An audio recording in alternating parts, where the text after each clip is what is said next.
अपनी daily life में अक्सर हमें इस तरह के सेंटेंसेस बोलने होते हैं, जैसे कि तुम्हारी वजह से मैं बीच में फंस गया, मैं बीच में नहीं फंसना चाहता, रहने दो तुम बीच में फंस जाओगे। इस तरह के सेंटेंसेस में ये जो बीच में फंसना है, इसको इंग्लिश में बोलने के लिए कौन से स्ट्रक्चर का यूज किया जाता है, आइए देखते हैं।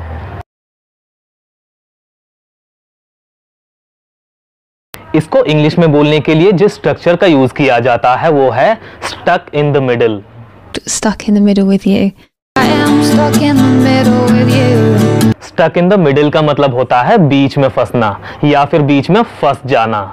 इसका यूज तब किया जाता है जब हम किसी ऐसी सिचुएशन में फंस जाते हैं कि हमें समझ में नहीं आता कि हम क्या करें। जैसे कि मान लीजिए आपके दो बेस्ट फ्रेंड हैं और उन दोनों में बहस छिड़ जाए और आप भी वहीं पर हों, तो आपका पहला बेस्ट फ्रेंड सोचेगा कि आप उसकी साइड बोलें और दूसरा सोचेगा कि आप उसकी साइड बोलें। ऐसे में आप फंस जाओगे कि आप किसकी साइड बोलें, क्योंकि दोनों ही आपके बेस्ट फ्रेंड हैं। आइए इसको यूज करने का रूल देखते हैं।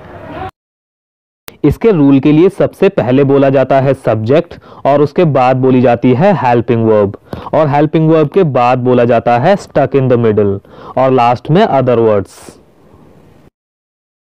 तुम्हारी वजह से मैं बीच में फंसा हुआ हूं, I am stuck in the middle because of you. मैं बीच में नहीं फंसना चाहता, I don't want to be stuck in the middle. मैं नहीं चाहता कि तुम बीच में फंसो, I don't want you to be stuck in the middle. अगर तुम बीच में फंस जाओ तो तुम मुझे बता सकते हो। If you stuck in the middle you can let me know. Let me know का मतलब होता है बताना, इन्फॉर्म करना। इसका यूज वस्तुओं के लिए भी किया जाता है, जैसे कि दरवाजा बीच में फंसा हुआ था, the door was stuck in the middle.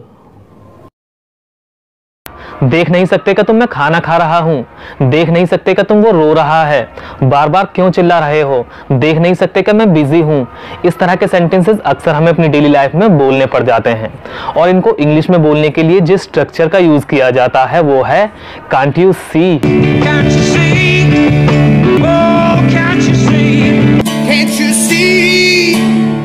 Can't you see का मतलब होता है देख नहीं सकते क्या तुम, या फिर क्या तुम देख नहीं सकते, या फिर दिखता नहीं है क्या तुम्हें। आइए इसको यूज करने का रूल देखते हैं।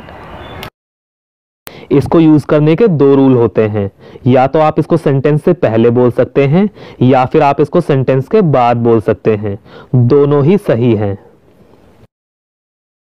देख नहीं सकते क्या तुम मैं खाना खा रहा हूं, या फिर दिखता नहीं है क्या तुम्हें मैं खाना खा रहा हूं। Can't you see I am eating food.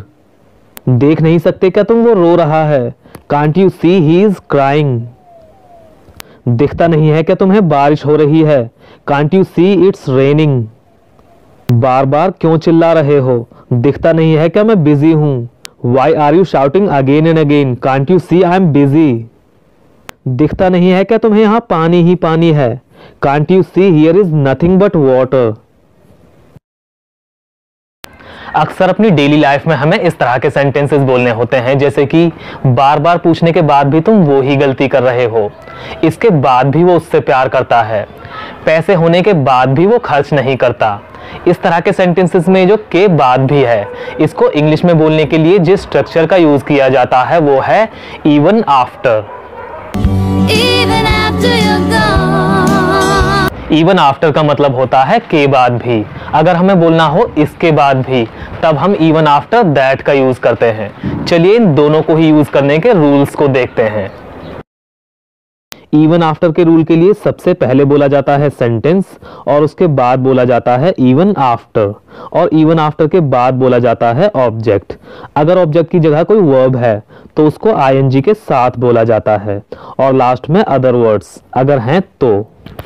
और इवन आफ्टर दैट के यूज के लिए सबसे पहले बोला जाता है अपना कंप्लीट सेंटेंस और उसके बाद बोला जाता है इवन आफ्टर दैट। आप इवन आफ्टर दैट को सेंटेंस के पहले भी बोल सकते हैं, दोनों ही सही हैं। बार बार पूछने के बाद भी तुम वो ही गलती क्यों कर रहे हो, why are you making same mistake even after asking again and again. इसके बाद भी वो उससे प्यार करता है, he loves her even after that. आप इवन आफ्टर को शुरू में भी बोल सकते हैं, जैसे कि even after that he loves her. दो बार खाने के बाद भी उसे भूख लग रही है, he is feeling hungry even after eating twice. First prize जीतने के बाद भी वो खुश नहीं थी। She was not happy even after winning first prize. चिल्लाने के बाद भी बैंक मैनेजर सुनने को तैयार नहीं था। The bank manager was not ready to listen even after shouting. मेरी वार्निंग के बाद भी तुम वहां क्यों गए? Why did you go there even after my warning? इसके बाद भी तुम झूठ बोल रहे हो। You are telling a lie even after that, या फिर even after that you are telling a lie. अक्सर अपनी डेली लाइफ में हमें इस तरह के सेंटेंसेस बोलने होते हैं, जैसे कि भगवान जाने उसके साथ क्या हुआ, भगवान जाने वो कहाँ रहता है, भगवान जाने वो आएगा या नहीं।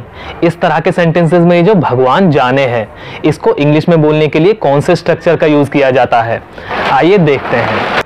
इसको इंग्लिश में बोलने के लिए जिस स्ट्रक्चर का यूज किया जाता है वो है God knows. God knows where I am. God knows का मतलब होता है भगवान जाने या फिर खुदा जाने। आइए गॉड नोज को यूज करने के रूल को देखते हैं। इसके रूल के लिए सबसे पहले बोला जाता है गॉड नोज और उसके बाद बोला जाता है अपना कंप्लीट सेंटेंस, जो कि किसी भी टेंस में हो सकता है। डिपेंड करता है कि हम किस टेंस का सेंटेंस बना रहे हैं। भगवान जाने वो कहाँ रहता है, God knows where he lives.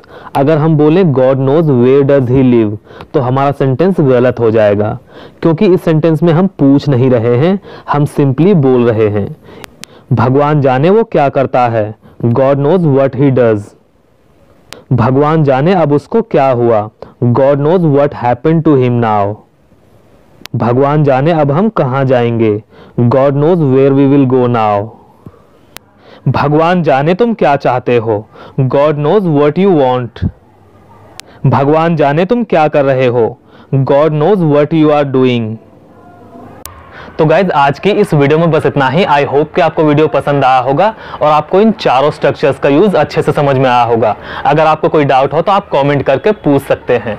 तो मिलते हैं अगली वीडियो में एक नए लेसन के साथ। Till then take care.